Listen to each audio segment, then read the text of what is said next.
जय बागेश्वर धाम सरकार, जय बालाजी सरकार। दोस्तों, आप सभी लोग जानते हैं कि जन्माष्टमी का त्यौहार बहुत जल्द आने वाला है। मतलब कृष्ण जी का जन्मोत्सव बहुत जल्द आने वाला है। पर आप सभी लोगों के मन में ये एक बहुत बड़ा कन्फ्यूज़न अभी चल रहा होगा कि आखिर जन्माष्टमी कब है, किस दिन है, 6 सितंबर को है या 7 सितंबर को है, हमें व्रत किस दिन रखना चाहिए, हमें व्रत का क्या फल मिलता है, और भी बहुत सारे ऐसे सवाल होंगे जो कि अभी आपके मन में आ रहे होंगे। ये सारे सवालों के जवाब आपको इस वीडियो में मिलने वाले हैं। पर उससे पहले आपको एक प्रॉमिस करना पड़ेगा कि ये वीडियो आपको पूरा देखना पड़ेगा। साथ ही में उन लोगों के साथ भी शेयर करना पड़ेगा जिनको अभी भी जन्माष्टमी को लेकर बहुत ज़्यादा कन्फ्यूज़न हो रहा है ना।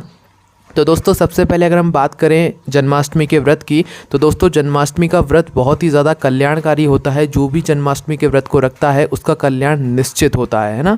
उसके बाद में दोस्तों, इसका सबसे पहले हम लोग समय जान लेते हैं और ये जन्माष्टमी का त्यौहार किस दिन मनाया जा रहा है वो हम लोग जान लेते हैं। दोस्तों, इस बार जन्माष्टमी का ये पर्व शुरू हो रहा है 6 सितंबर को दोपहर के 3:37 से। कब से? दोपहर के 3:37 से, जो कि जन्माष्टमी का त्यौहार चलने वाला है अगले दिन, मतलब 7 सितंबर को शाम के 4:14 तक। अब जैसा कि आप सभी लोग जानते हैं कि हमारे यहाँ वो तिथि मान्य होती है हिंदू धर्म में जो कि सूर्य उदय के अंतर्गत आती है। तो देखिए, 6 अगस्त को तो यहाँ पर 3:37 से यहाँ पर अष्टमी तिथि शुरू ही हो रही है, मतलब जन्माष्टमी शुरू ही हो रही है। तो 7 सितंबर का जो दिन है उसमें सूर्योदय की जो है वो तिथि देखने के लिए मिल रही है। तो यहाँ पर सीधी सी बात है कि 7 सितंबर 2023 को ही यहाँ पर जन्माष्टमी का त्यौहार मनाया जाएगा, है ना। अब दोस्तों, हम आगे की बात करते हैं जो भी आपके मन में जो बड़े बड़े प्रश्न आ रहे हैं ना।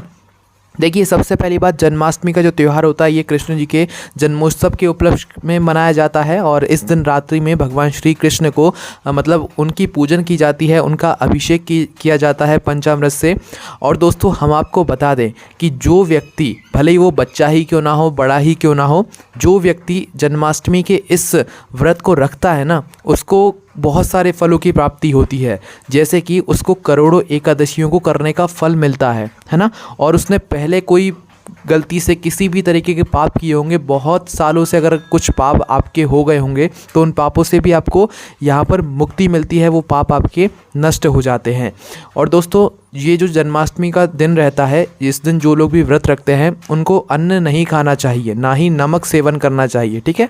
तो नमक और अन्न का आपको त्याग कर देना चाहिए जन्माष्टमी के व्रत के दिन, है ना।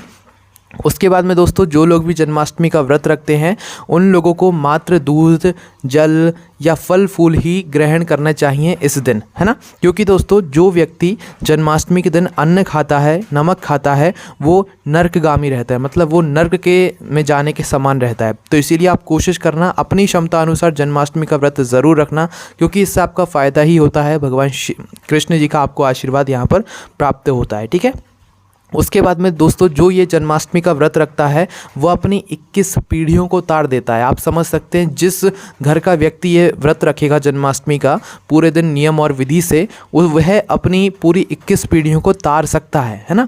उसके बाद में दोस्तों, जो व्यक्ति इस जन्माष्टमी के व्रत को धारण करता है वो अकाल मृत्यु से भी बचा रहता है, साथ ही में उसका परिवार भी अकाल मृत्यु से बचा रहता है। तो आप सभी से निवेदन है कि अपनी क्षमता अनुसार जन्माष्टमी का इस व्रत को ज़रूर धारण करें, फिर आप देखें चमत्कार भगवान कृष्ण जी का आशीर्वाद कैसे आप लोगों के ऊपर होता है ना।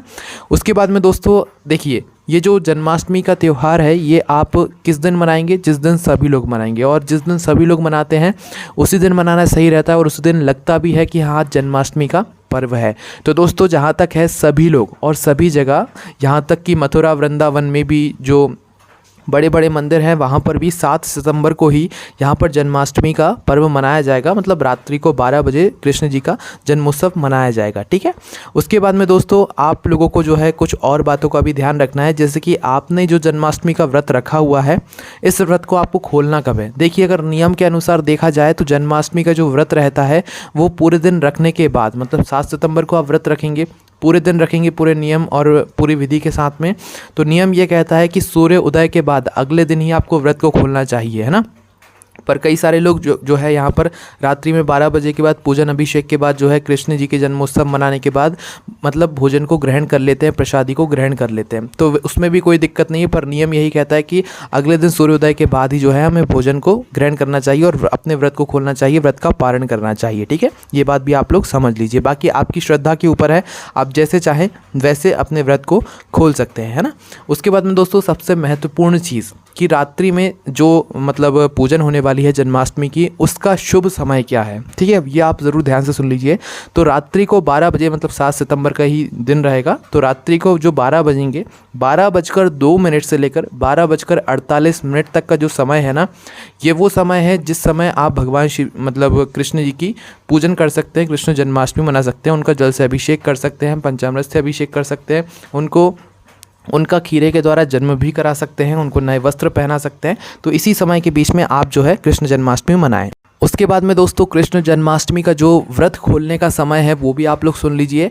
जो 2:02 का समय होगा, आप रात्रि में 12:48 तक जो है अपनी कृष्ण जन्माष्टमी की पूजन कर लेंगे। उसके बाद 2:02 का जो समय रहेगा उसके बाद आप अपना व्रत भी खोल सकते हैं, कोई दिक्कत नहीं है, है ना। हालांकि कई सारे लोग पूजन करने के बाद भी खोल लेते हैं, तो वो आपकी आस्था के ऊपर है, आप कैसे व्रत खोल रहे हैं, कोई दिक्कत नहीं है उसमें, है ना। बस मन में भाव रखिएगा, कृष्ण जन्माष्टमी को बहुत हर्षोल्लास से मनाइएगा।